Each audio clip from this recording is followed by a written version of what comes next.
Assalamualaikum warahmatullahi wabarakatuh. Perkenalkan, kami dari kelompok I akan mempresentasikan hukum pajak dan perpajakan mengenai objek pajak penghasilan, pasal 4 ayat 1, pasal 4 ayat 2, dan pasal 4 ayat 3.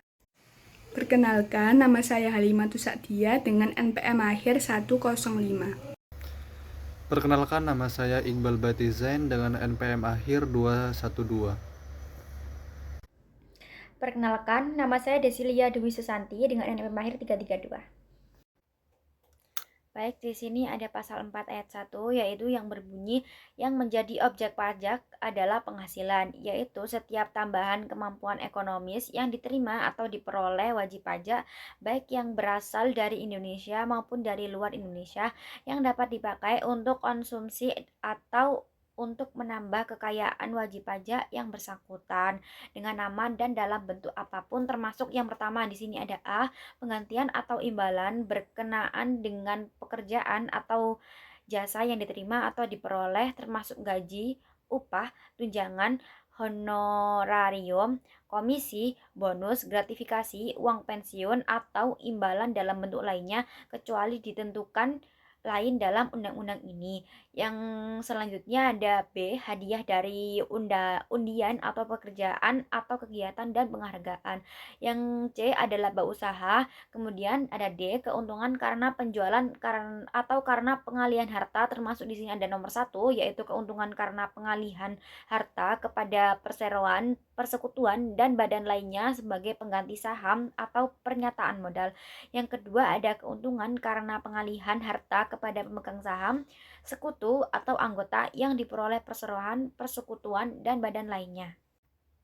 Yang ketiga di sini ada keuntungan karena likuidasi, penggabungan, peleburan, pemekaran, pemecahan, pengambil alihan usaha, atau reorganisasi dengan nama dan dalam bentuk apapun. Yang keempat ada keuntungan karena pengalihan harta berupa hibah, bantuan, atau sumbangan, kecuali yang diberikan kepada keluarga sedara dalam garis keturunan lurus 1 derajat dan badan keagamaan, badan pendidikan, badan sosial termasuk yayasan, koperasi, atau orang pribadi yang menjalankan usaha mikro dan kecil, yang ketentuannya diatur lebih lanjut dengan peraturan Menteri Keuangan sepanjang tidak ada hubungan dengan usaha, pekerjaan, kepemilikan, atau penguasaan di antara pihak-pihak yang bersangkutan. Dan yang kelima, ada keuntungan karena penjualan atau pengalihan sebagian atau seluruh hak penambangan, tanda turut serta dalam pembiayaan atau permodalan dalam pertambangan.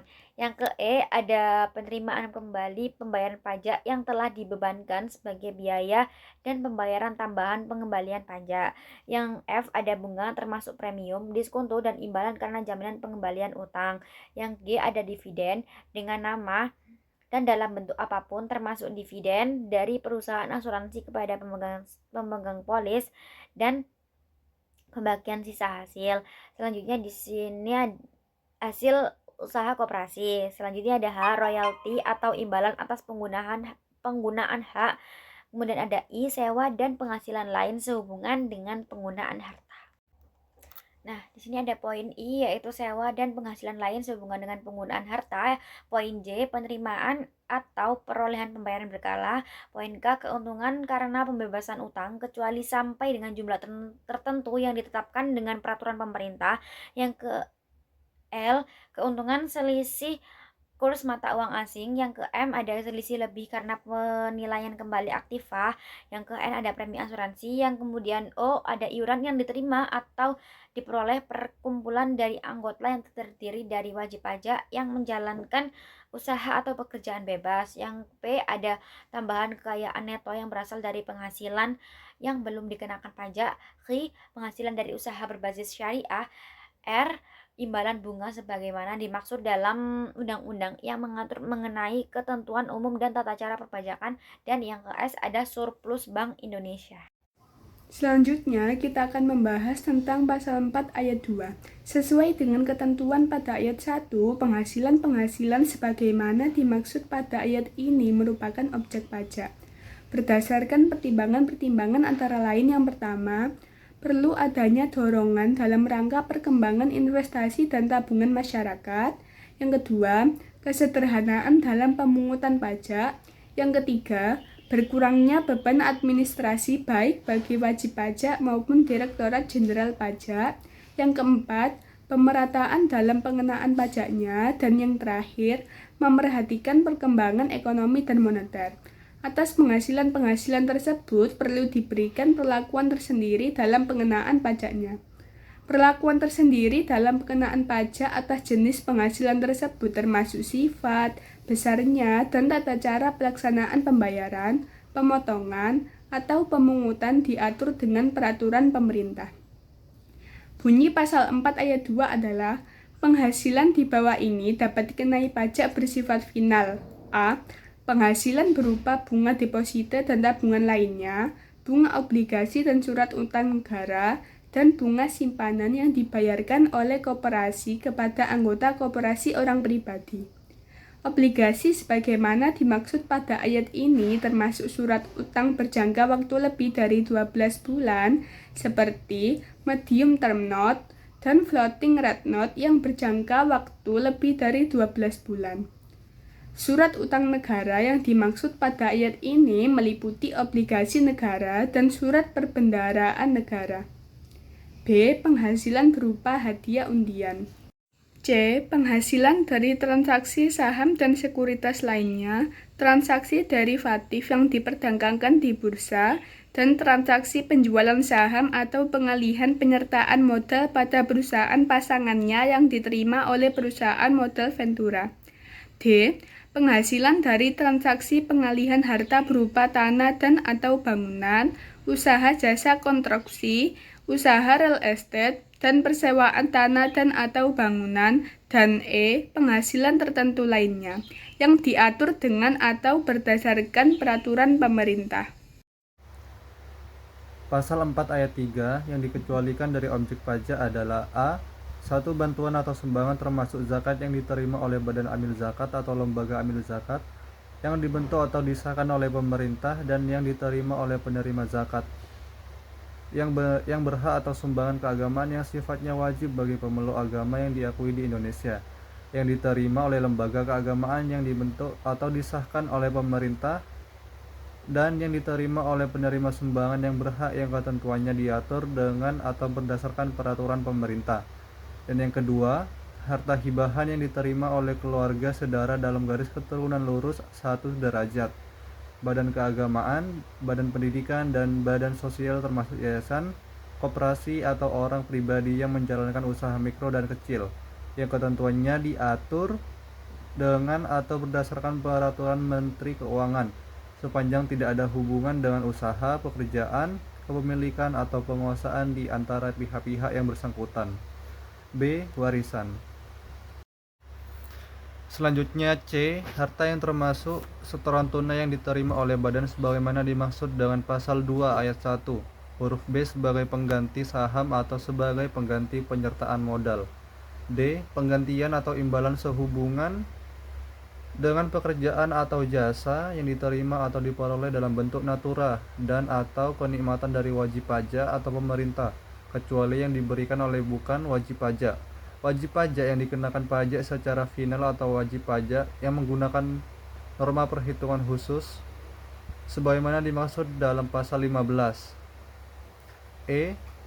Pembayaran dari perusahaan asuransi kepada orang pribadi sehubungan dengan asuransi kesehatan, asuransi kecelakaan, asuransi jiwa, asuransi dui guna, dan asuransi beasiswa. F.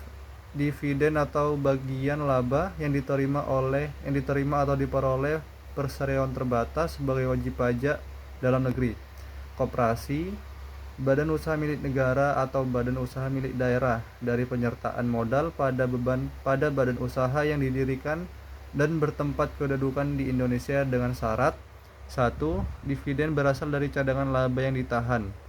Dan yang kedua, bagi perseroan terbatas, badan usaha milik negara dan badan usaha milik daerah yang menerima dividen kepemilikan saham pada badan yang memberikan dividen paling rendah 25% dari jumlah modal yang disetor. Selanjutnya yaitu G, iuran yang diterima atau diperoleh dana pensiun yang pendiriannya telah disahkan Menteri Keuangan, baik yang dibayar oleh pemberi kerja maupun pegawai. H. Penghasilan dari modal yang ditanamkan oleh dana pensiun sebagaimana yang dimaksud pada huruf G dalam bidang-bidang tertentu yang ditetapkan oleh keputusan Menteri Keuangan. Selanjutnya, I. Bagian laba yang diterima atau diperoleh anggota dari perseroan komanditer yang modalnya tidak terbagi atas saham-saham, persekutuan, perkumpulan, firma, dan kongsi, termasuk pemegang unit penyertaan kontrak investasi kolektif. J. Dihapus. K. Penghasilan yang diterima atau diperoleh perusahaan modal ventura berupa bagian laba dari badan pasangan usaha yang didirikan dan menjalankan usaha atau kegiatan di Indonesia dengan syarat badan pasangan usaha tersebut merupakan perusahaan mikro, kecil, menengah atau yang menjalankan kegiatan dalam sektor-sektor usaha yang diatur dengan atau berdasarkan peraturan Menteri Keuangan dan sahamnya tidak diperdagangkan di Bursa Efek di Indonesia. Selanjutnya, L. Beasiswa yang memenuhi persyaratan tertentu yang ketentuannya diatur lebih lanjut dengan atau berdasarkan peraturan Menteri Keuangan. M. Sisa lebih yang diterima atau diperoleh badan atau lembaga nirbala atau lembaga nirlaba yang bergerak dalam bidang pendidikan dan atau bidang penelitian dan pengembangan yang telah terdaftar pada instansi yang membidanginya, yang ditanamkan kembali dalam bentuk sarana dan prasarana kegiatan pendidikan dan atau penelitian dan pengembangan dalam jangka waktu paling lama 4 tahun sejak diperolehnya sisa lebih tersebut, yang ketentuannya diatur lebih lanjut dengan atau berdasarkan peraturan Menteri Keuangan. N. Bantuan atau santunan yang dibayarkan oleh Badan Penyelenggara Jaminan Sosial kepada wajib pajak tertentu yang ketentuannya diatur lebih lanjut dengan atau berdasarkan peraturan Menteri Keuangan. Selanjutnya, kita akan membahas tentang contoh kasus dalam objek pajak penghasilan. Misalnya, PTS memiliki sebuah mobil yang digunakan dalam kegiatan usahanya dengan nilai sisa buku sebesar 75 juta rupiah. Mobil tersebut memiliki harga pasar sebesar 100 juta rupiah. Apabila mobil tersebut dijual kepada salah seorang pemegang sahamnya dengan harga 90 juta rupiah, jelaskan pelakuan pajaknya. Harga pasar. Meskipun dijual kepada pemegang saham dengan harga 90 juta rupiah, harga yang digunakan untuk perhitungan pajak adalah harga pasar, yaitu sebesar 100 juta rupiah. Hal ini bertujuan untuk menghindari penghindaran pajak. Keuntungan PTS. Sama seperti penjualan kepada pihak luar, PTS tetap dianggap memperoleh keuntungan sebesar 25 juta rupiah. Dalam hal ini, PPh pasal 4 ayat 2 berlaku karena mobil tersebut digunakan dalam kegiatan usaha yang termasuk dalam objek pajak yang bersifat final. Penghasilan pemegang saham. Selisih antara harga beli sebesar 90 juta rupiah dengan nilai wajar 100 juta rupiah, yaitu sebesar 10 juta rupiah, dianggap sebagai penghasilan bagi pemegang saham. Jadi, baik PTS maupun pemegang saham yang membeli mobil tersebut wajib melaporkan dan membayar pajak penghasilan atas penghasilan yang mereka peroleh dari transaksi ini. Baik, sekian dari kelompok kami. Kurang lebihnya mohon maaf. Assalamualaikum warahmatullahi wabarakatuh.